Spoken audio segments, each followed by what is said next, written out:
السلام عليكم ورحمة الله وبركاته. أعزائي التلاميذ تلاميذ تانية إعدادي.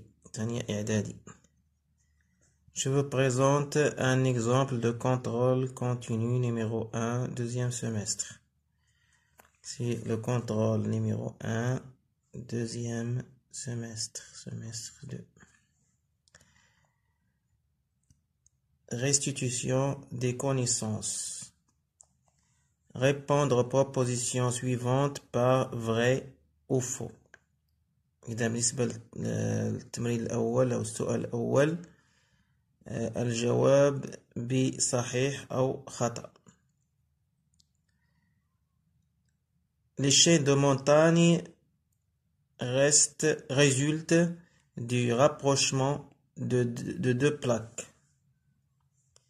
C'est vrai, parce que les chaînes de montagne résultent du rapprochement de deux plaques. Les roches plutoniques se caractérisent par une texture microlithique. C'est faux. Les roches plutoniques se caractérisent par une texture grenue.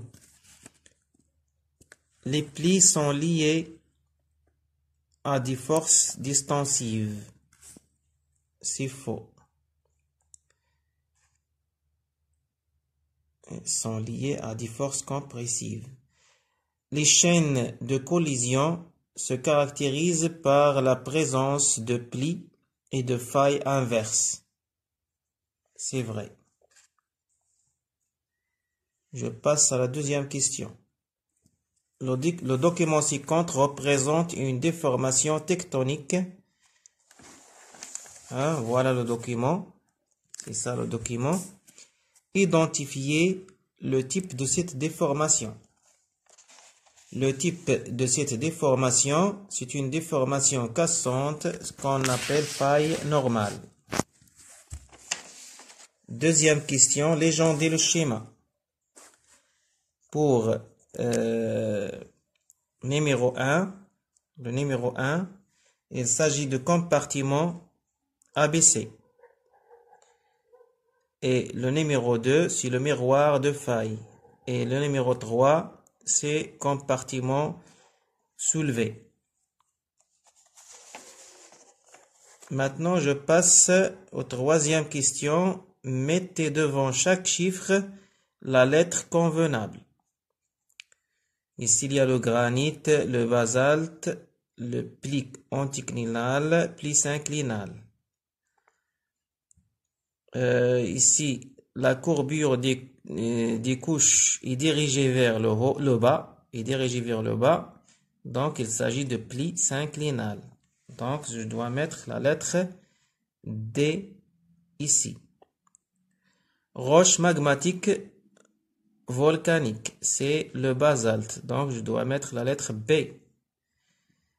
La courbure des couches est dirigée vers le haut. Donc, c'est un pli anticlinal. On va mettre la lettre C.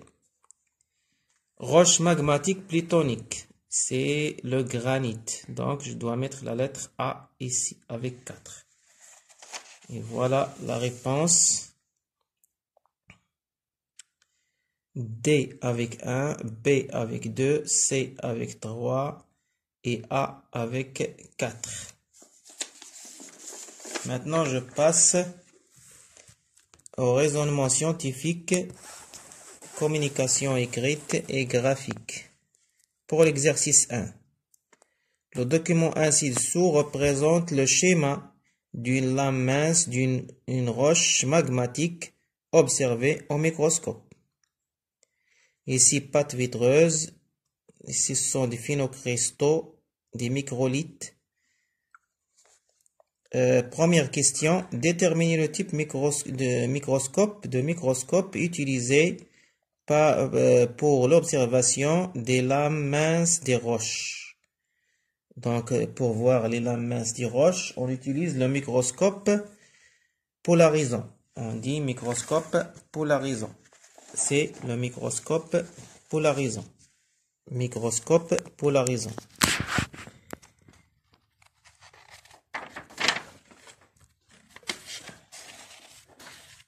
Deuxième question. Deuxième question. À partir du document, déterminez la texture de cette roche. La texture de cette roche, c'est une texture microlithique. Donc, texture microlithique. Troisièmement, déterminez le type de cristallisation de cette roche en justifiant votre réponse. Le type de cristallisation de cette roche, il s'agit d'une cristallisation incomplète car il renferme une pâte vitreuse. Quatrièmement, déterminer cette roche, si cette roche est volcanique ou bien plutonique. Donc, il s'agit d'une roche volcanique puisqu'il renferme une pâte vitreuse. Donc, il s'agit d'un refroidissement rapide du magma. Donc, il s'agit d'une roche volcanique et pas plutonique. C'est une roche volcanique. Cinquièmement, précisez les étapes de formation de cette roche. Donc, comme on a vu ici, il y en a des phénocristaux, des microlithes et il y en a aussi des pâtes vitreuses. Pour les phénocristaux, sont cristallisés au niveau de chambres magmatiques. Pourquoi? Parce que au niveau des chambres magmatiques, le refroidissement est lent.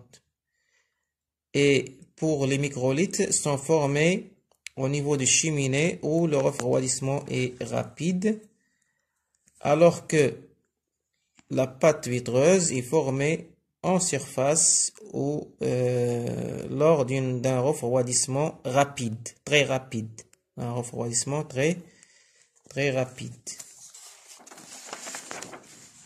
Donc, les étapes de formation de cette roche, les phénocristaux sont formés dans chambre magmatique. Les microlithes sont formés au niveau de cheminée. Et pâte vitreuse formée dans des conditions de refroidissement très rapides, c'est-à-dire en surface. En surface.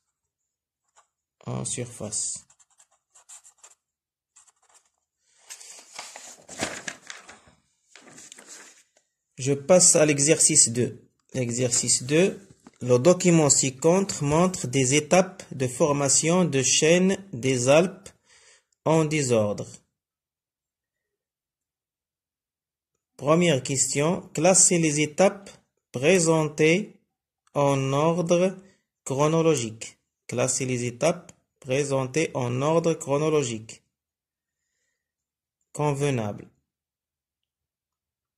Donc, il y en a 3 étapes en désordre. 3 étapes en désordre, c'est l'étape A, B et C. On doit les classer en ordre. À vous de répondre et la réponse de cet exercice sera publiée après ce vidéo. Donc, deuxième question, décrire l'étape représentée sur chaque figure. Figure A, figure B, figure C. Décrire l'étape représentée sur chaque figure. Donc, chaque figure représente une étape. Quelle est l'étape représentée par la figure A, la figure B et la figure C? Et troisièmement, déduisez le type de la chaîne des Alpes en justifiant votre réponse. Donc هنا غادي تستنتج نوع هذه السلسلة الجبلية. Et à un autre vidéo prochainement.